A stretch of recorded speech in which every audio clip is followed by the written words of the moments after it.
anillos es N-acetilglucosamina, S-acetilmurámico, es N-acetilglucosamina, N-acetilmurámico, ¿ok? Y, ay, ¿sí? ¿Ustedes lo ven bien? Así como lo ven ustedes. No, como estaban diciendo que se veía divinamente. No, es que les trajo. Que mejor que nada. Estaban molestando. Sí, como no se alcanza a ver la imagen. ¿Qué hacemos ahí? ¿Cómo por eso no dice el antiguo? No, peor, porque el antiguo era nítido. Bueno, ¿cuál es la diferencia entre una estructura de anillo y la otra? ¿Dónde está? Hay una que tiene unido una cadena de tetrapéptidos, ¿sí lo ven? 4. Ninguno tiene ahí donde mirar, ustedes que tienen celulares, de todo. Fíjense que, y a mí me da pena porque como les digo que se fijen, ¿sí? Bueno, voy a ver si lo puedo agrandar. Ah, ahí sí puede, ¿no? Ahí. ¿Sí ven? N-acetilglucosamina, N-acetilmurámico, N-acetilglucosamina, N-acetilmurámico. Eso es así en todas las bacterias. Todas las bacterias que tienen pared, porque acuérdense que hay unas que no tienen paredes, ¿ok? Entonces, como es una pared, ¿cómo hacer una pared? ¿Esta pared cómo está hecha? ¿Solo de cemento? Ah, bueno, entonces hay una hilera de ladrillo, ¿cierto? Listo. Pero para mantenerlo pegado a la otra hilera le echaron cemento, pero aquí no le ponen cemento. Aquí el cemento son los 4 péptidos, ¿sí? ¿Sí lo ven? Ahí L-alanina, isoglutamina, L-lisina de alanina. De la tercera, de la L-lisina, se une con el cuarto de abajo. Ya se lo voy a mirar. Ya se lo voy a mostrar. ¿Sí alcanzan a ver? ¿Cómo se lo mueve? Se lo enseño acá. ¿Sí se ve el puntero o no? No. Es que si les pongo el puntero, entonces se disminuye la imagen. De la L-lisina a la D-alanina. Eso que parece un corchete ahí es la transpeptidación. Eso es lo que mantiene la unión de la pared de las bacterias. Del tercer péptido de arriba al cuarto péptido de abajo. Eso se llama transpeptidación y es lo que mantiene la estructura de la pared. Eso lo hace una enzima, ¿sí? Una enzima es capaz de unir la lisina con la alanina de abajo, ¿ok? Casi todas las bacterias tienen los mismos péptidos. Hay unas que cambian el tercer péptido, en los gram negativos, ¿sí? Pero eso es la transpeptidación. Hay antibióticos que dañan la transpeptidación. Reemplazan la enzima y entonces lo que queda no sirve, no hay una pared como tal. ¿Listo? Eso es igual en todas las bacterias que tienen pared. La parte básica de la pared es igual en todas. ¿Qué es lo que cambia entre las gram positivas y las gram negativas? La cantidad de péptidoglucano, ¿ok? La cantidad de cadenas de eso, de estructura que hay como tal. Y aquí hay una imagen donde se ve más claro.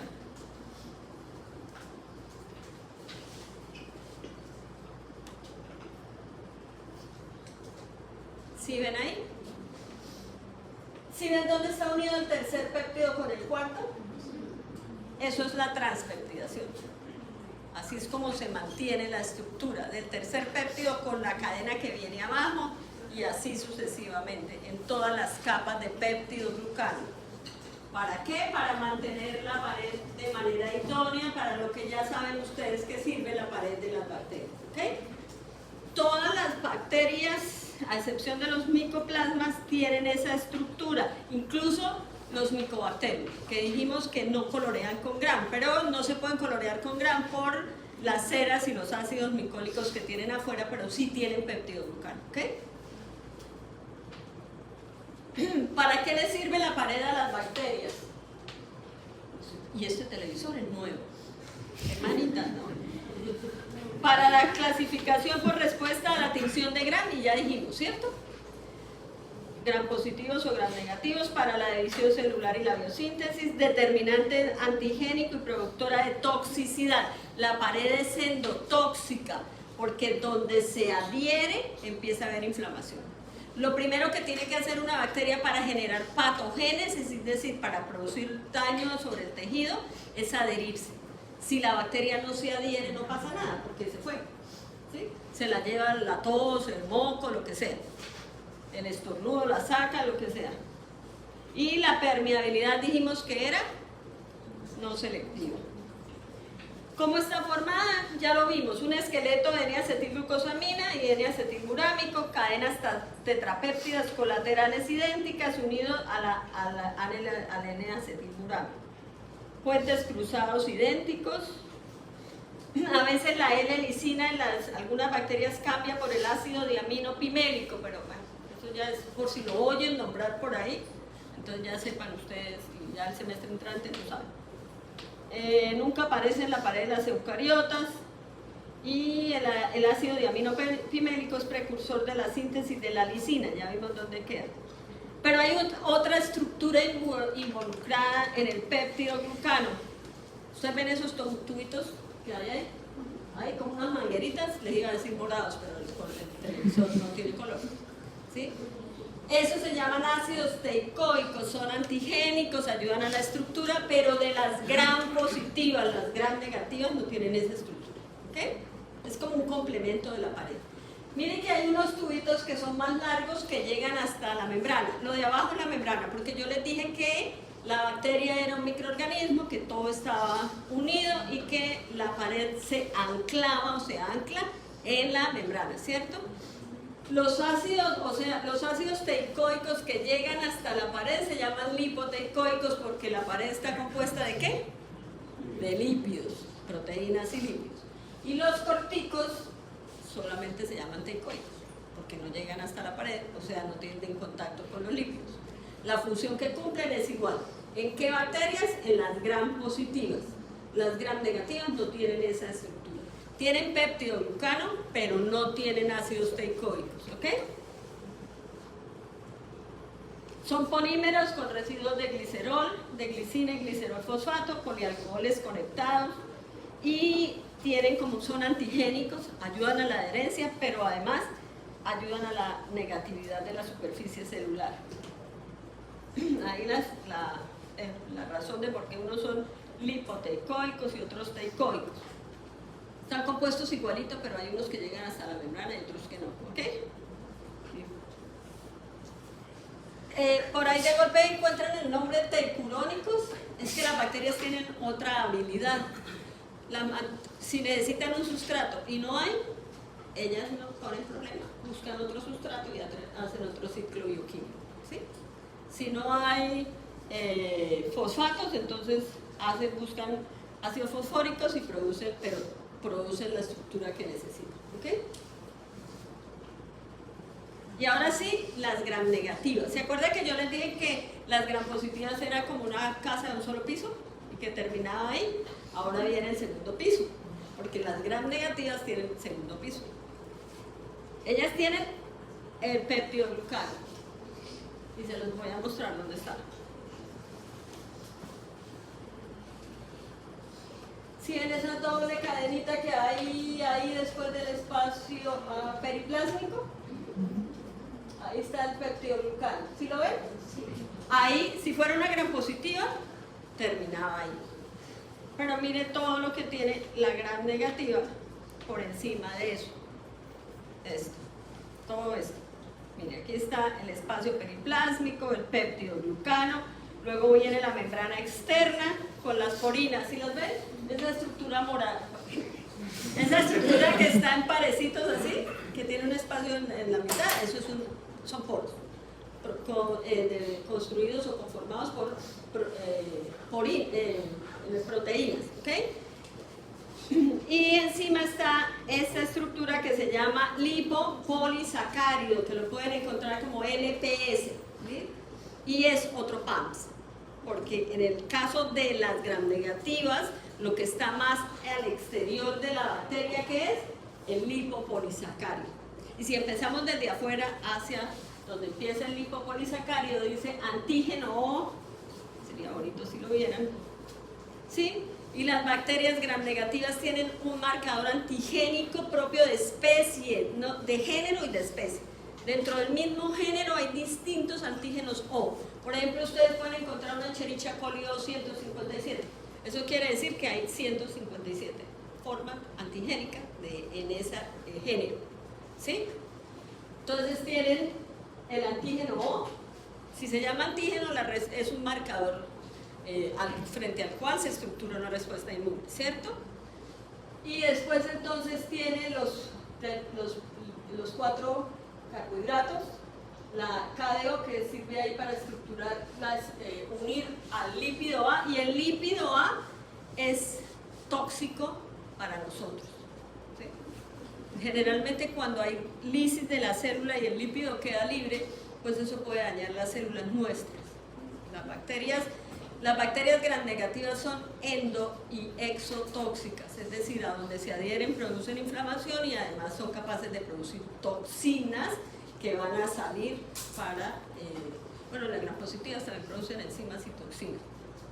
Y las bacterias pueden dañar y producir enfermedad porque producen enzimas y toxinas, ¿sí? Además de adherirse al tejido donde no deben estar, porque nosotros tenemos sitios anatómicos estériles. No es lo mismo una bacteria en la epidermis intacta que una bacteria en el líquido sinovial o una bacteria en vejiga, porque la orina es estéril, debe ser estéril, ¿cierto? Entonces, cuando las bacterias se desplazan a sitios que no son los que ellas ocupan como hábitat, pues generan un proceso infeccioso, ¿sí? Y la persona pues tiene todo el proceso. ¿Ya entendieron la diferencia entre la pared de las gram positivas y de las gram negativas? ¿Por qué no se colorea con cristal violeta? Porque el cristal violeta no puede pegarse al péptido glucano de las gram negativas. En un principio se coloca sobre, ¿sí? Pero cuando nosotros usamos el reactivo que es el alcohol, el glucol lo que hace es fijarlo al péptido glucano de las gram positivas.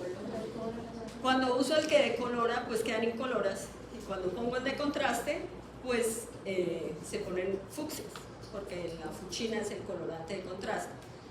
La otra utilidad de la coloración de gram es decirlo la morfología. O sea, cuando uno hace coloración de gram solo puede decir dos cosas. ¿Es gram positiva o es gram negativa o gram variables? Porque hay unas que uno las mira y como medio gram positiva, medio gram negativa. Y la otra información es si es un coco, es un bacilo o una espiroqueta, porque la coloración de gram está fundamentada en la pared, ¿sí? En la composición de la pared. Y la pared es la que dice, esto es un coco, esto es un bacilo o lo demás, ¿sí? ¿Listo? Por eso yo no puedo colorear micoplasmas con gram porque no tienen pared. Por eso no puedo colorear los micobacterium con gram porque no pasan las ceras y los ácidos micólicos, aunque tienen peptidoglucano, ¿ok? ¿Quedó claro? Ahí está. La membrana externa, que es donde empieza la pared de las gram negativas, está unida a la capa de peptidoglucano. Su unión a los peptidoglucanos recae en la lipoproteína de la membrana externa. Y estas proteínas se sintetizan todas en los ribosomas. Las bacterias son una máquina bioquímica. Casi todo lo que a ellas les sucede es por procesos bioquímicos. Ellas hacen ciclo de Krebs, algunas les toca invadir la célula del hospedero para poder tomar el ATP. Hacen todo eso que ustedes... uno de los sustratos que más les gusta es la glucosa 6-fosfato. De ahí del carbohidrato, pues ellas derivan todo lo que necesitan.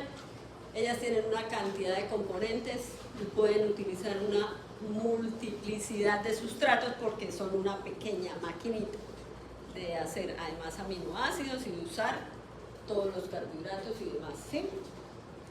En presencia de oxígeno y en ausencia de oxígeno, porque hay bacterias que son anaerobias, es decir, pueden vivir en 0% de la ausencia de oxígeno y no toleran el oxígeno, pero hay otras que son anaerobias tolerantes o aerobias toleradas facultativas, ¿sí? Hay otras que sí necesitan 100% de oxígeno. Si no hay oxígeno, pues no pueden multiplicarse. Entonces, dijimos que estaba formado por el lípido A, incluido en la capa externa, conformado por cadenas de glucosamida fosforilada. Hay unas unidades de repetición denominadas como antígeno O. ¿Se acuerdan que es la parte más externa? A no ser que tenga cápsula. ¿Sí? Cuando tiene cápsula, pues lo más externo que es la cápsula. Y cubre la superficie bacteriana y repele los compuestos hidrofóbicos. Bueno, lo que habían dicho ustedes, por ejemplo, hay antibióticos que tienen que pasar a través de las porinas y si la bacteria no produce porinas, pues por eso es que el paciente no mejora, ¿sí? Porque eso es una forma de resistencia. Incluso hay bacterias que hacen bombas de expulsión, entonces agarran lo que entra y lo sacan, y entre eso pues sacan el antibiótico.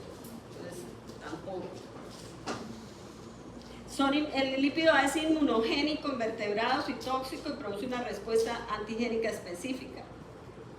Está formado por 57 aminoácidos, tiende a estabilizar la membrana externa y ancla la capa de peptidoglucanos.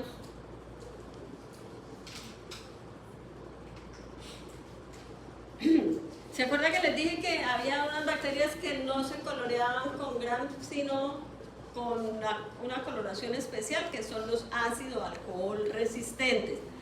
En esa coloración caben los micobacterios. Dentro de los micobacterios está el micobacterio tuberculoso, el agente causante de la tuberculosis, el de la lepra, que es el Mycobacterium leprae, y los que no pertenecen a ninguno de los dos grupos, ¿okay? Los no tuberculosos, ellos están, pero también hay unas nocardias por allá que se pueden colorear con Sid-Nielsen. ¿Listo?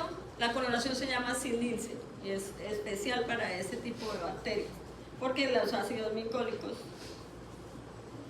Y hay una forma, a ver, cuando se alcanza a leer ahí, la pared puede cambiar de forma de acuerdo a lo que esté alrededor, ¿sí? Por ejemplo, cuando los solutos tienen una presión distinta y demás, afectan la pared. Los antibióticos pueden cambiar la pared. Entonces, dependiendo de eso hay estructuras. Pero esos cambios de pared no son genómicos, sino por el influjo externo. Cuando se termine ese influjo, pueden recuperar su forma normal. Y se considera una forma de resistencia porque para que el antibiótico sea efectivo, la bacteria se tiene que estar dividiendo y en su forma normal. ¿Sí? Se tiene que estar dividiendo para que logre tomar el antibiótico y llevarlo a donde cumple la función el antibiótico. Los micoplasmas. Los micoplasmas son ese género que no tiene pared, entonces no tienen una forma definida, no se pueden colorear con Gram. Son un poquito complicados para cultivar en medios sintéticos, pero crecen en medios sintéticos y el genoma es de bacteria. La enfermedad más frecuente y más común que producen es una neumonía por micoplasma, ¿sí? Pero hay otras especies en otros sitios anatómicos. Puede haber una estructura que es el glicocálice y creo, los flagelos. ¿Para qué le sirve el flagelo a una bacteria? Para movilidad. Pero es un PAMS, porque es una proteína, es flagelina. Entonces desencadena una respuesta inmune. ¿Okay? Si la bacteria tiene flagelos y tiene pared, tiene dos antígenos.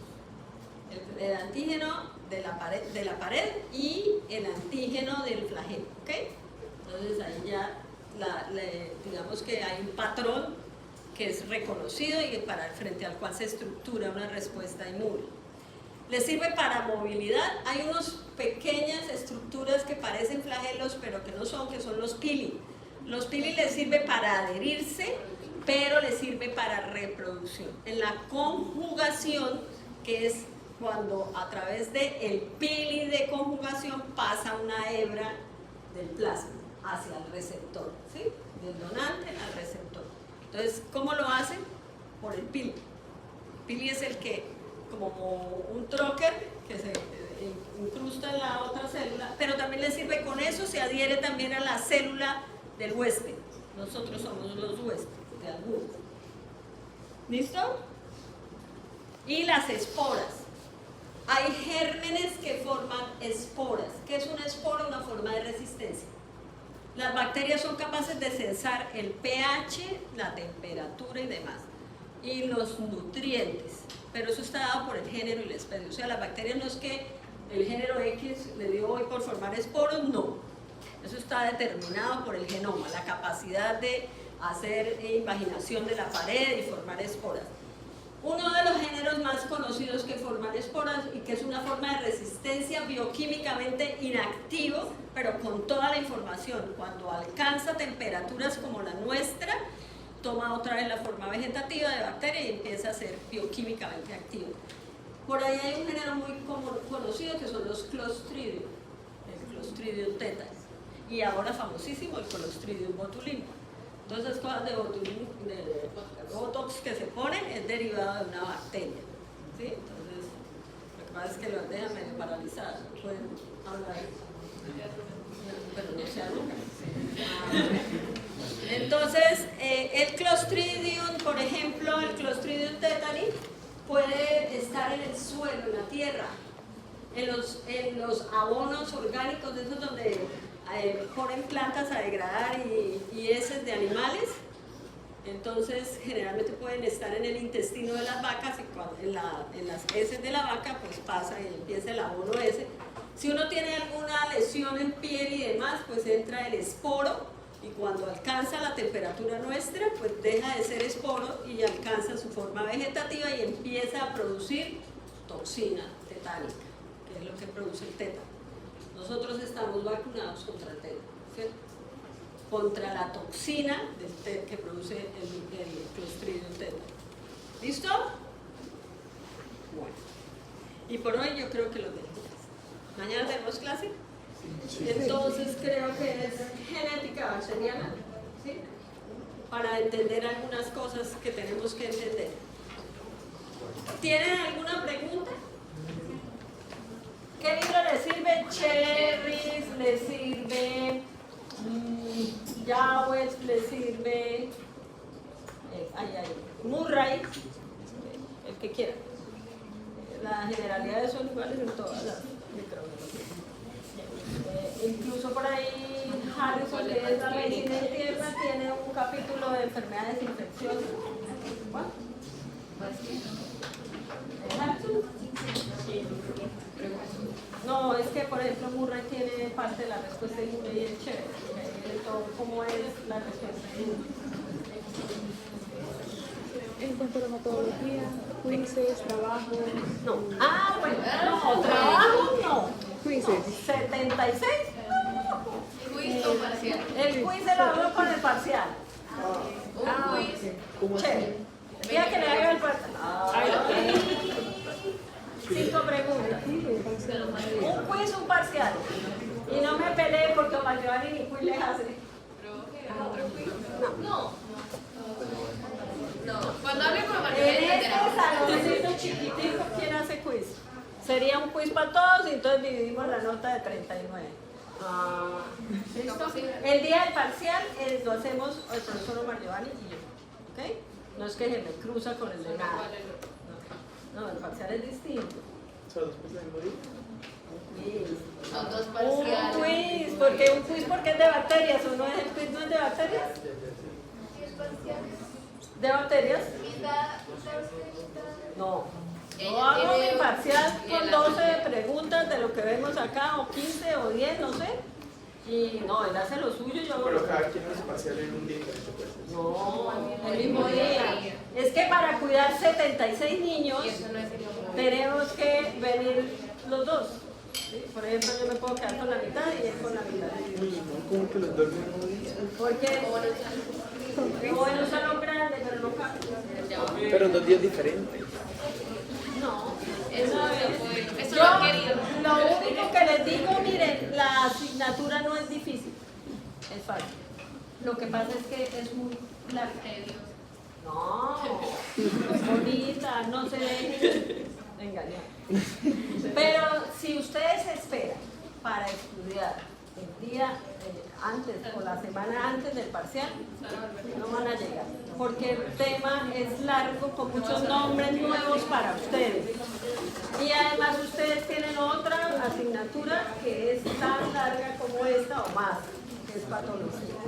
Entonces, mi sugerencia muy respetuosa, porque cada uno toma la decisión que quiera, después aguanta las consecuencias, pero es el libre albedrío, es que empiecen a leer de una vez.